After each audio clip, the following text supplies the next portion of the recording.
सभी को मेरा नमस्कार। एक बार फिर से आपका स्वागत है अपने यूट्यूब चैनल ऑनलाइन क्लासेज गुरु में। विद्यार्थियों, हम आपके लिए लेकर आए हैं कक्षा 8 विषय हिंदी की जो मल्हार पुस्तक है उसका अध्याय 10 नंबर देख सकते हैं।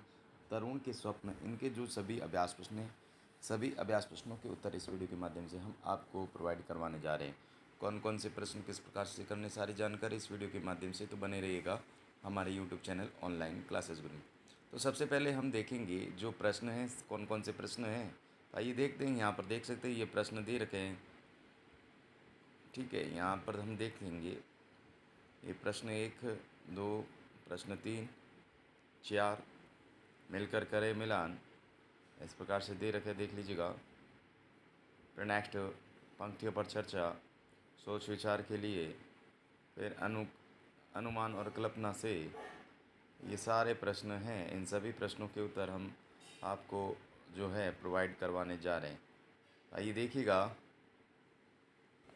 प्रश्न पहला है, उनके स्वप्न के उत्तराधिकारी आज हम हैं। इस कथन में रेखांकित शब्द हम किसके लिए प्रयुक्त हुआ? तो इसका उत्तर करेंगे देश के तरुण वर्ग के लिए तारा और भारतवासियों के लिए तारा। स्वाधीनता राष्ट्र का स्वप्न साकार होगा। उत्तर है श्रम और कर्म की मर्यादा सितारा। उनके स्वप्न के उत्तराधिकारी आज हमें उत्तराधिकार होने से क्या अभिप्राय? उत्तर है हमें उनके सपनों को संजो कर रखना, उनके सपनों को पूरा करने के लिए हमें ही कर्म करना। नेक्स्ट जो 4 नंबर प्रश्न, जब प्रत्येक व्यक्ति को शिक्षा और उन्नति का समान अवसर प्राप्त होगा तब, तो इसमें राष्ट्र की श्रम शक्ति बढ़ेगी, तरुणों का साहस बढ़ेगा, राष्ट्र स्वाधीन बनेगा, राष्ट्र स्वप्नदर्शी होगा।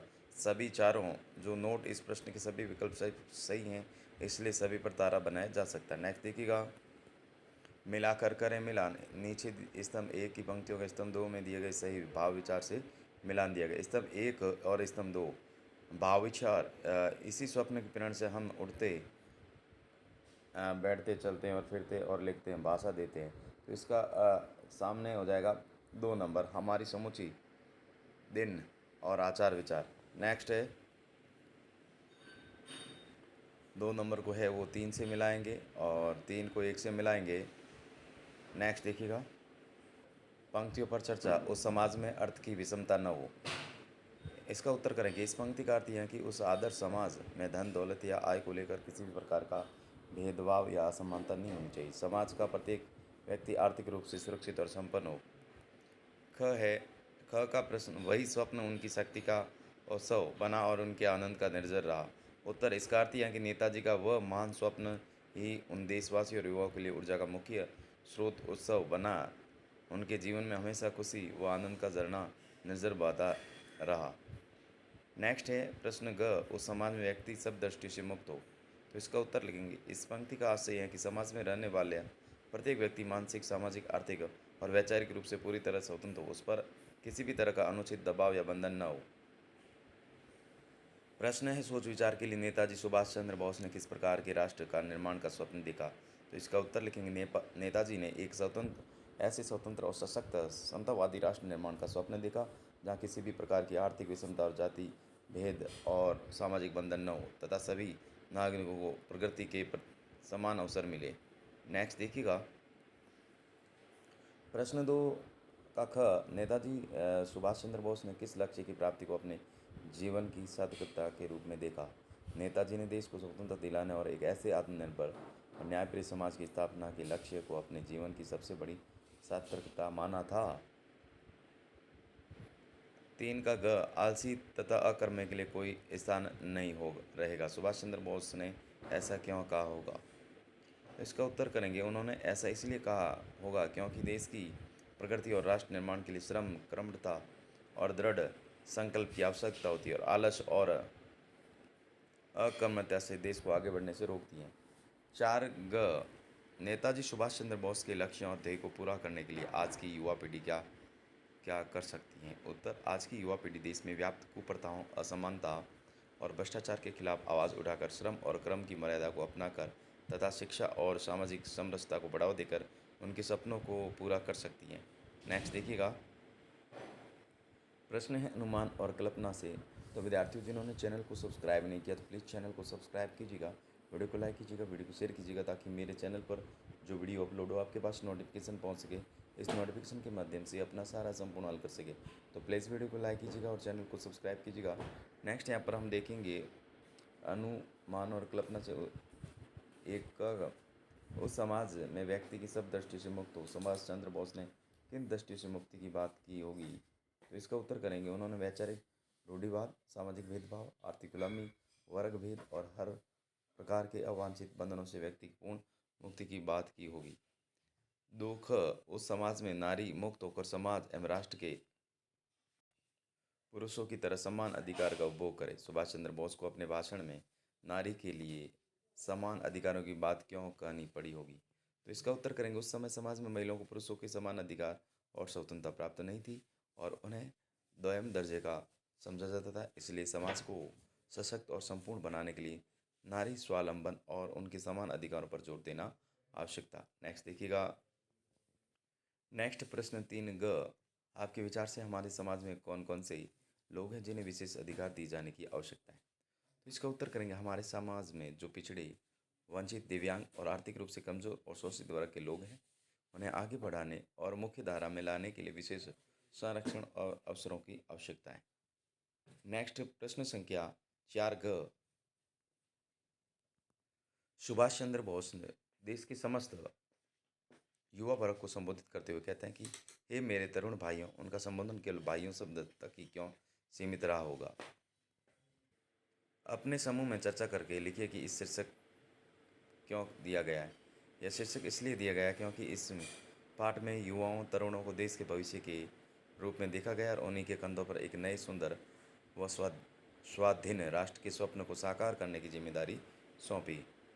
दुख में यदि आपको भाषण के इस अंश को कोई अन्य नाम देना हो तो आप क्या नाम देंगे? आपने यह नाम क्यों सोचा, यह भी लिखिए। तो इसका उत्तर करेंगे हम इसका नाम युवा संकल्प और नया भारत दे सकते हैं। यह नाम इसलिए सोचा गया क्योंकि यह युवाओं को जागृत करने और एक नए राष्ट्र के निर्माण के संकल्प से जुड़ा हुआ है। प्रश्न 3 ग सुभाष चंद्र बोस ने अपने समय की स्थितियों या समस्याओं को अपने संबोधन में स्थान दिया। यदि आपको अपनी कक्षा को संबोधित करने का अवसर मिले तो आप किन किन विषयों को अपने उद्बोधन में सम्मिलित करेंगे और उसका क्या शीर्षक रखेंगे? इसका उत्तर करेंगे तो इसका उत्तर लिखेंगे शीर्षक शिक्षा पर्यावरण हमारी जिम्मेदारी। विषय हम अपने विद्यालय को स्वच्छ रखने, पर्यावरण बचाने, आपसी भाईचारा बढ़ाने और डिजिटल शिक्षा का सही उपयोग करने जैसे विषयों को अपने उद्बोधन में शामिल करेंगे। नेक्स्ट देखिएगा। आपकी बात प्रश्न क आपने सुभाष चंद्र बोस के स्वप्न के बारे में जाना। आप अपने विद्यालय, राज्य और देश के बारे में कैसे स्वप्न देखते हैं कि लिखिए। तो विद्यालय के लिए हमारा विद्यालय ऐसा हो जहाँ सभी बच्चों को सम्मान और गुणवत्तापूर्ण शिक्षा मिले, आपसी प्रेम सहयोग की भावना हो और कोई भी बच्चा पढ़ाई से पीछे न छूटे। राज्य के लिए हमारा राज्य पूरी तरह साक्षर, विकसित और रोजगार के नए अवसरों से युक्त और भ्रष्टाचार मुक्त हो, जहाँ हर नागरिक सुरक्षित महसूस करे। नेक्स्ट, देश के लिए हमारा देश जो है दुनिया में शांति, विज्ञान, तकनीक और भाईचारे का प्रतीक बने, जहाँ गरीबी, ऊंच नीच और भेदभाव का नामो निशान न हो। नेक्स्ट देखिएगा। प्रश्न 2 हमें बड़े संघर्षों के बाद स्वतंत्रता मिली। अपनी इस स्वतंत्रता को बनाए रखने के लिए हम अपने स्तर पर क्या क्या कर सकते हैं, लिखिए। हम देश के जिम्मेदार नागरिक बनकर संविधान और कानूनों का पालन कर सकते हैं, सार्वजनिक संपत्ति की रक्षा करके और पर्यावरण को सुरक्षित रखकर देश हित में योगदान दे सकते हैं। आपसी भाईचारा, एकता और सामाजिक रुद्राव बनाए रखते हुए अखंडता को मजबूत कर सकते हैं। नेक्स्ट, मिलान कीजिए। नीचे स्तंभ 1 में स्वतंत्रता सेनानियों से संबंधित कुछ तथ्य दिए गए, स्तंभ 2 में स्वतंत्र सेनानियों के नाम दिए गए। सही मिलान इस प्रकार करें। स्तंभ 1 और स्तंभ 2, स्तंभ 2 1 में दिए रखा 8 अप्रैल 1929 को सेंट्रल असेंबली में बम फेंकने वाले क्रांतिकारी शहीद आजम के नाम से जाने जाते हैं। तो भगत सिंह। कौन जाने जाते हैं? भगत सिंह। नेक्स्ट देखिएगा। स्वराज्य पार्टी के संस्थापकों में से सुभाष चंद्र बोस के राजनीतिक गुरु कहे जाते हैं। कौन कहे जाते हैं? चित्तरंजन दास। जेल में क्रांतिकारियों के साथ राजबंदियों के समान व्यवहार न होने कारण क्रांतिकारियों ने 13 जुलाई 1929 से भूख हड़ताल शुरू कर दी। अनशन के 63वें दिन में जेल में इनका देहांत हो गया। किसका हो गया था? जतिन दास का। तो यहाँ पर लिखेंगे जतिन दास, 3 के सामने जतिन दास लिखेंगे। 4 में दे रखा है इनके जन्म दिवस पर अंतर्राष्ट्रीय अहिंसा दिवस मनाया जाता है। महात्मा गांधी। नर्मदा नदी के तट पर इनकी एक विशाल प्रतिमा स्थापित की जिसे स्टैच्यू ऑफ यूनिटी कहा जाता है। सरदार वल्लभ भाई पटेल। 1921 में असहयोग आंदोलन गिरफ्तार होने पर न्यायाधीश ने इसके पिता का नाम पूछा तो उन्होंने कहा मेरा नाम आज़ाद है, पिता का नाम स्वतंत्रता और पता कारावास से है, तो चंद्रशेखर आज़ाद। ठीक है, नेक्स्ट देखिएगा। इनमें से एक स्वतंत्र सेनानी का नाम तरुण के स्वप्न पाठ में भी आया है, उसे पहचान कर लिखिए। चित्तरंजन दास, इनका उल्लेख तरुण के स्वप्न पाठ में भी आया है। नेक्स्ट है स्वांगीण स्वाधीन स्वप्न समाज के लिए प्रयास। प्रश्न, नेताजी सुभाष चंद्र और अन्य स्वतंत्रता सेनानियों ने स्वाधीन संपन्न समाज की स्थापना के लिए अपने समय में अनेक प्रयास किए। स्वतंत्रता प्राप्ति के समय पश्चात इस दिशा में क्या क्या उल्लेखीय प्रयत्न किए? अपने उत्तर, सामाजिक अध्ययन की पाठ पुस्तक अपने अनुभव और पुस्तकालय की सहायता से लिखिए। तो संवैधानिक अधिकार, देश की स्वतंत्रता के बाद भारत का संविधान लागू किया गया जिसमें सभी नागरिकों जाति, धर्म, लिंग या वर्ग के भेदभाव के बिना समानता, स्वतंत्रता, न्याय का अधिकार दिया गया। शिक्षा और विकास, देशवासियों को साक्षर और आत्मनिर्भर बनाने के लिए निःशुल्क और अनिवार्य प्राथमिक शिक्षा, नए विद्यालय, विश्वविद्यालय और तकनीकी संस्थान जैसे आईआईटी स्थापित किए गए। सामाजिक कल्याण कल्याण छुआछूत और सामाजिक कुप्रथाओं को कानूनी रूप से अपराध घोषित किया गया तथा पिछड़े, वंचित एवं कमजोर वर्गों के उत्थान के लिए आरक्षण और विशेष कल्याणकारी योजनाएं चलाई गई। आर्थिक स्वावलंबन, कृषि क्षेत्र में हरित क्रांति, औद्योगिकरण, विज्ञान एवं अंतरिक्ष अनुसंधान जैसे इसरो के माध्यम से देश को आत्मनिर्भर बनाने की दिशा में ऐतिहासिक कदम उठाए गए। थैंक्स फॉर वॉचिंग, वीडियो देखने के लिए धन्यवाद।